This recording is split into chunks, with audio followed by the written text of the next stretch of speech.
بسم اللہ الرحمن الرحیم۔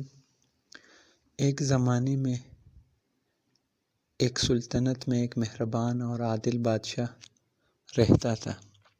اس کا نام کنگ آرتھر تھا اور وہ اپنی ہمدردی اور دانشمندی کی وجہ سے اپنے لوگوں سے پیار کرتا تھا۔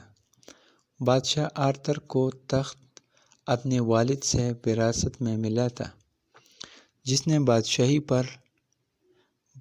پر لوہے کی مٹھی سے حکومت کی تھی۔ یعنی اس کے والد بہت ظالم اور سنگ دل بادشاہ رہ چکے تھے اور اس کی رعایا اس سے خوفزدہ تھی۔ دوسری طرف بادشاہ آرتھر نے احسان اور انصاف کے ساتھ حکومت کی اور اس نے اپنے لوگوں کے دل جیت لیے تھے۔ کنگ آرتھر ایک عادل حکمران تھا جو اپنی تمام رعایا کے ساتھ یکساں سلوک کرنے پر یقین رکھتا تھا، چاہے ان کی سماجی حیثیت یا دولت یا کچھ بھی ہو۔ اس کا ماننا تھا کہ ہر ایک کو ایک باوقار زندگی کا حق حاصل ہے، اور اس نے اس بات کو یقینی بنانے کے لیے سخت محنت کی کہ اس کے لوگوں کو خوراک، پانی اور رہائش جیسی بنیادی ضروریات تک رسائی حاصل ہو۔ وہ تعلیم پر بھی یقین رکھتے تھے اور اس نے ہر گاؤں میں اسکول قائم کیے تاکہ ہر بچے کو تعلیم کے زیور سے آراستہ کیا جا سکے۔ کنگ آرتھر کی مہربانی سے اس کی اپنے لوگوں تک محدود نہیں تھی۔ اس نے ان اجنبیوں کے ساتھ بھی ہمدردی ظاہر کی جو اس کی بادشاہی میں پناہ لینے آئے تھے۔ اس نے پناہ گزینوں کو خوش آمدید کہنے کی پالیسی قائم کی تھی، اور اس نے اس بات کو یقینی بنایا تھا کہ انہیں خوراک، رہائش اور طبی دیکھ بھال کی سہولیات فراہم ہو۔ اس کا خیال تھا کہ ایک بادشاہ کی حیثیت سے کمزوروں کی حفاظت کرنا اس کا فرض ہے، اور اس نے اپنی طاقت میں ہر ممکن کوشش کی تاکہ اس بات کو یقینی بنایا جا سکے کہ اس کی بادشاہی سب کے لیے محفوظ پناہ گاہ ہو۔ ایک دن للی نامی ایک نوجوان عورت بادشاہ سے مدد مانگنے آئی۔ للی ایک بیوہ تھی جس نے اپنے شوہر کو ایک جنگ میں کھو دیا تھا، اور وہ اپنے 2 چھوٹے بچوں کو خود پالنے کے لیے جدوجہد کر رہی تھی۔ اس نے کنگ آرتھر کی مہربانی اور شفقت کے بارے میں سنا تھا اور وہ اس سے مدد لینے آئی تھی۔ کنگ آرتھر نے للی کی کہانی سنی اور اس کی حالت زار سے بہت متاثر ہوا۔ اس نے فوراً اپنے وزراء کو حکم دیا کہ وہ اسے خوراک، لباس اور رہائش فراہم کرے۔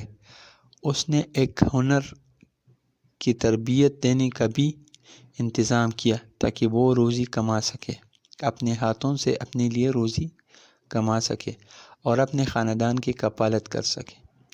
جیسی للی نے اپنی زندگی کی تعمیر نو شروع کی، بادشاہ آرتھر نے اس کی ترقی پر گہری نظر رکھی۔ وہ اس بات کو یقینی بنانا چاہتا تھا کہ وہ اپنے پیروں پر کھڑی ہو سکے اور اس کے بچوں کی اچھی طرح دیکھ بھال کر سکے۔ اس نے اسے جذباتی مدد بھی فراہم کی، یعنی اسے حوصلہ دیا، اسے مضبوط ہونے کی ترغیب دی اور اسے یاد دلایا کہ وہ اکیلی نہیں ہے، کہ وہ اس سفر میں اکیلی نہیں ہے۔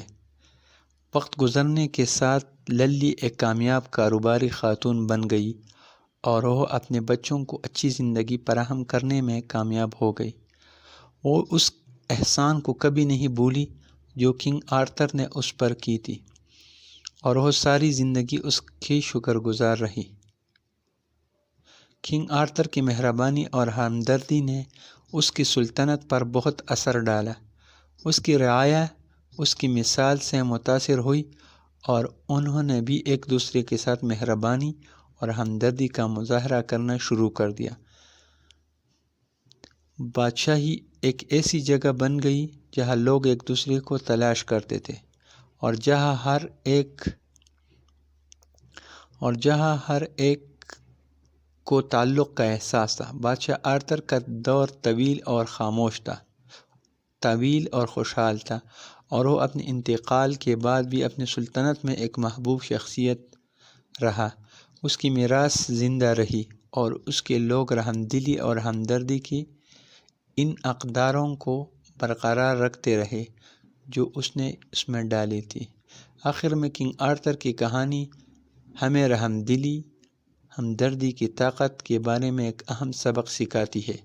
یہ ہمیں دکھاتا ہے کہ حقیقی قیادت لوہے کی مٹھی کے ساتھ حکومت کرنے کے بارے میں نہیں ہے، بلکہ احسان اور انصاف کے ساتھ قیادت کرنا ہے۔ یہ ہمیں یہ بھی دکھاتا ہے کہ مہربانی کی چھوٹی چھوٹی حرکتیں بڑا اثر ڈال سکتی ہے، اور یہ کہ احسان کا ایک عمل بھی کسی کی زندگی کو